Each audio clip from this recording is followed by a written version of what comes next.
It's Wednesday, June 10th, and this is the Morning Booster. Hey everybody, happy hump day. We're back at it for another Morning Booster. Before we jump into the actual booster itself, I want to talk about a little bit about this product right here called the Perfect Fit by Dragon Shield. So last weekend I was at my friendly local gaming store and I noticed that as they were opening up the booster packs, their valuable cards, the ones that had some type of worth for them, they were putting into these very nice form-fitting sleeves as an additional layer of protection. So I asked Scott what was going on with those, and he explained to me that they put all of those cards in there because that way then when they insert the card into a book with sleeves, it provides an additional level of protection. And he showed me an example where a customer was just taking his cards, and these were foil cards, and he was just putting them into the sleeves for his binder, taking a really good care of them. But every time he would take them out to look at them and put them back in, eventually it was causing some wear and ruin to the card itself. And I can't find the right word, so I apologize for that. But point being was that because he was just using the standard 9-card sleeves for his binder, those were slowly deteriorating the cards as he would pull them in and out. So by putting them in these perfect fits and then inserting them into your binder sleeves, you're actually providing an additional layer of protection, which really helps keep the value of the cards. I never knew this. This was something new to me. Now, I don't really play with the cards once they go into the sleeves. It is extremely rare if I ever move a card once it goes into a binder. But now that I know this product exists, I am very much going to start utilizing it, especially so I can protect cards like this Triumph. So let's take a look at what's inside of it. If you can see here, it comes in a 100-count pack, small packaging, and you'll see that if you get them at paper or plastic, and they are not a sponsor, nobody's affiliated with the podcast.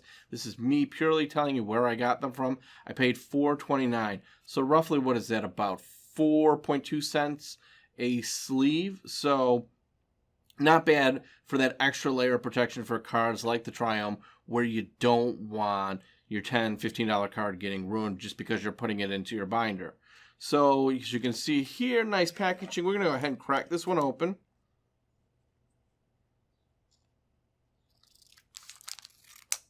You can see I haven't opened these yet. Alright, so there they are. Nice cleaner. And they're extra packaging, which is a great idea so that they don't all just come sliding out. And so there you go. There's not much to them. And now what I found out about these that I really liked is that you've got two options. There are your top mounts, like what I bought today, but you can also get ones where you insert the card from the side. So I think that's actually going forward probably the one I'll get, because I like the idea of being able to insert the card into the slide sleeve, and then when I put it into the binder, inserting it down into the binder sleeve. Thus, it really prevents the card from going anywhere and gives it a little bit of extra protection. But see, now to do these, all you do, open them up. And we're going to be very careful with my Triumph there. I don't want to wreck you.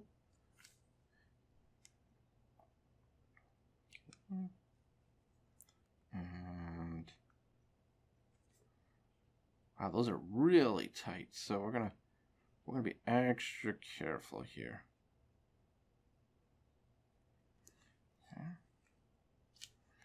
I don't want to force the card. We don't want to do any damage to the card.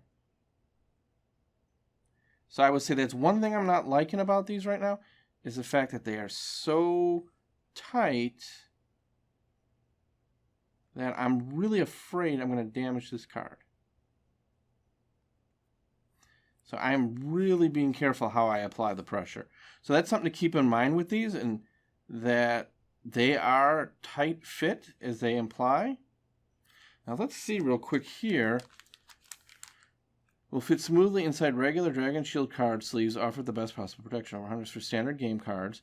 So one thing I'll need to double check is whether or not I have the right size. Now there was only one size offering, but again, I don't like how that fits in there. Ooh, see? I mean, you're applying a little bit of pressure. There we go.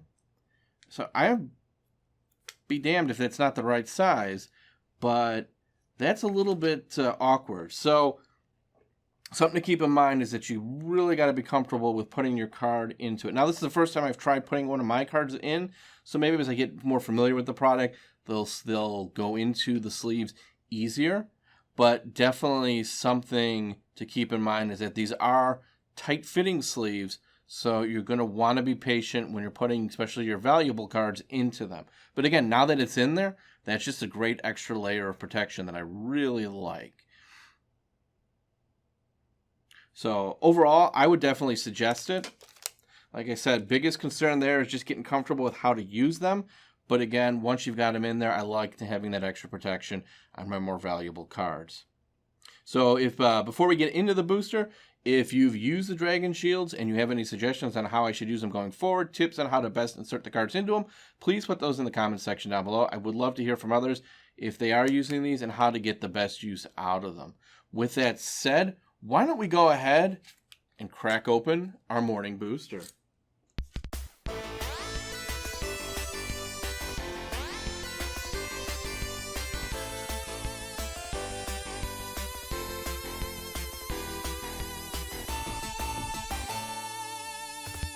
So let's start things off this morning with a bristling boar. Can't say anything right, apparently.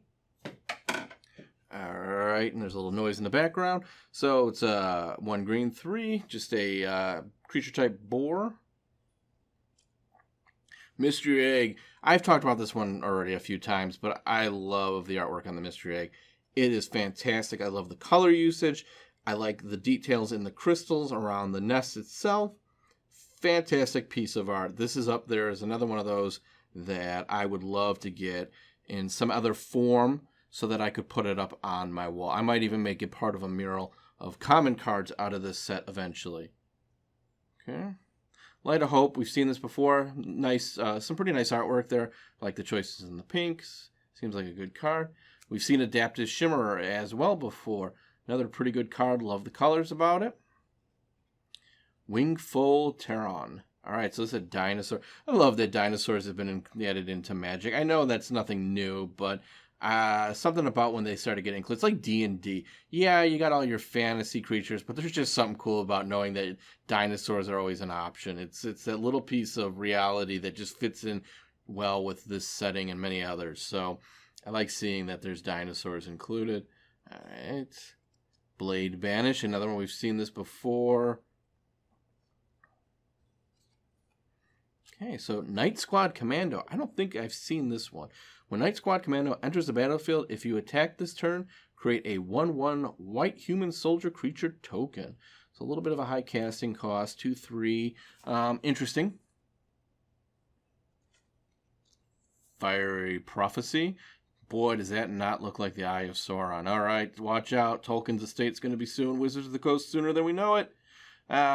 Pretty good image, though, overall. Rules-wise, don't have an opinion on it, but like the artwork. Blitz Leech. Okay, that's a creepy picture. I've never liked... Now, granted, that's really a lamprey they're showing there, or what they call a hagfish, not a leech.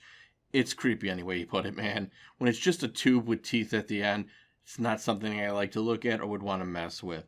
Let's see. It's got Flash.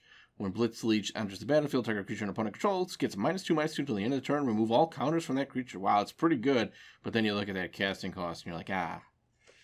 All right, so we've got ourselves some tokens right here. Nothing that we haven't seen. There's our basic island. So the next one should be the rare. Here we go, boys and girls. 3, 2, 1. Reveal. Sea Dasher Octopus. Oh, what do we got here? So this is the borderless art of this fella, and he is a octopus, obviously, hence the name. And he has got Flash, and when this creature deals combat damage to a player, draw a card. 2 blue, 1 white cost, and it's a 2/2 rare. So not a bad looking card. I like this borderless card. It doesn't feel monstrous enough for me, but I'm always impressed with these borderless cards in general, so pretty cool looking one to get. Sadly, though, it's 286. That means it falls outside the standard set, so it doesn't count towards one of my goals, but that's all right. Still, decent card. Glad we got it. What else we got here? So now we're going to see our uncommons. We've got our Zagoth Mamba, Nightmare Snake. Whenever this creature mutates, target creature an opponent controls, it gets -2/-2. So we've seen a lot of that across this set. I would be curious to know if this is just kind of one of the overarching themes of Ikoria, or I know going way back there were, the cards like that, but it just seems like so many of the black cards in this set are the -2/-2, but that made me just feeling that way. Art-wise, decent. Again, it seems like some of the art in here is a little bit harder to follow. I mean, I clear the snake. You can identify the fangs on that, but it's not what I would say the most appealing art. Again, no criticism of the artist. I couldn't do that if I had to, but it's not art that I like, so it definitely will just go into the box to complete the set. Okay. Ooh, what do we got here? Chittering Harvester. Ooh, that is cool. So this is a creature nightmare. Whenever this creature mutates, each opponent sacrifices a creature. High casting cost. But another one of these borderless cards. I love the artwork on it. It looks awesome. And then what's the bottom here? Dire Tactics. Exile target creature.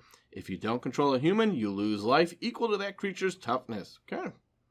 So that is it. So as you can see, for this morning's booster, we did get the Sea Dasher Octopus. If we compare today's booster against my ongoing goals, we're still standing at 3 out of 10 of the cards I'm looking to get from the set. We're also holding off at 1 Mythic out of the 15 available. And finally, when it comes to completing the basic set, I stand at. So still got a ways to go, but I think we're roughly getting close to about 50% at this point. So not too bad 2 weeks into the series. Hope you guys are enjoying this series. So we're going to wrap things up by saying that. And as always, thank you. And as always, I hope you enjoyed it. And if you have any comments, feedback, or suggestions, throw them on down below. Otherwise, with that, and as always, thanks for watching.